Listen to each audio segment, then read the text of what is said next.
I'm Uncle Joel, and this is Pen and Reel, where I'll take a look at media issues not from the perspective of a fan or consumer, but as a writer and filmmaker. I just recently saw Spies in Disguise, the 2019 film about a world-class secret agent who gets turned into a pigeon.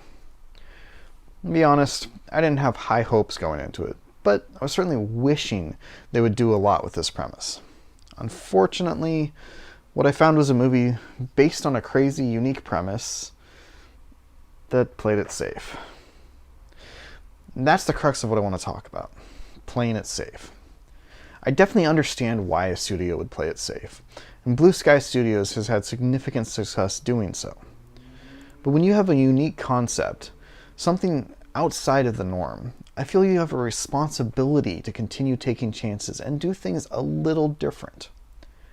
After all, you can't establish your routine if you don't start somewhere new to begin with. Blue Sky had an opportunity to branch out and take a little risk, but they chose to have the novelty of the concept be the only risk they would take.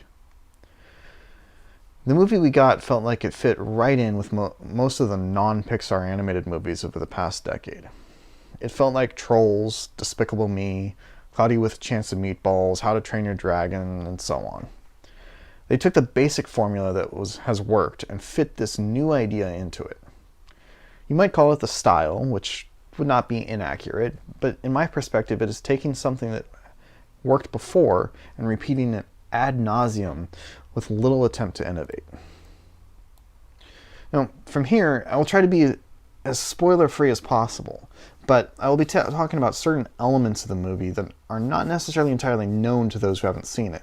So it may reveal small details or offer hints at what happens.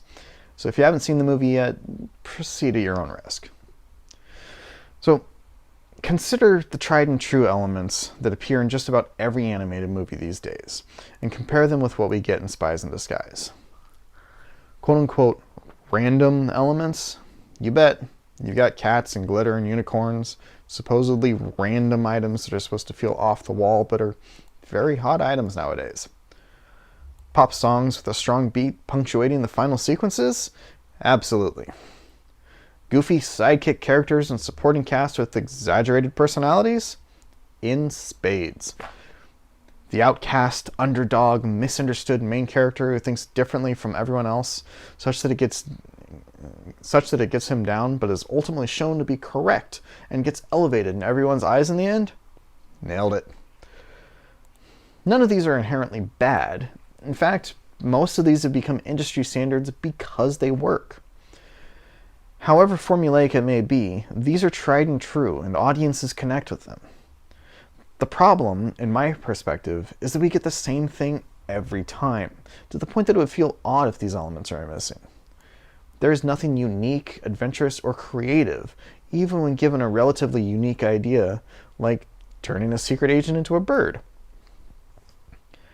None of this should be taken as a knock against Spies in Disguise in particular, but against the non-Disney animated movies industry as a whole. And Disney does some of this as well, but it's less pronounced and formulaic the majority of the time.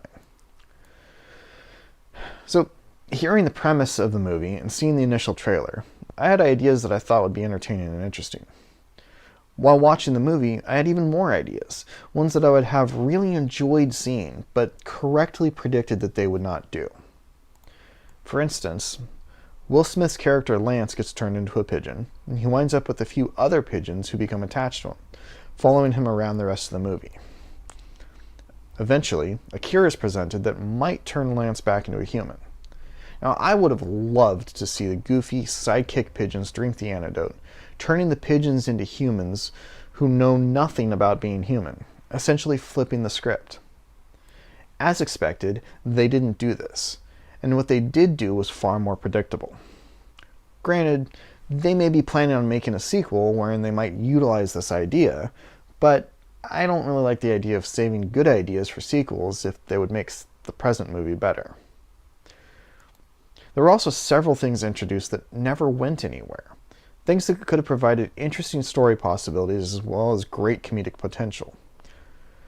Playing with the idea of what it means to be a pigeon should have been a no-brainer, but they didn't really do that at all.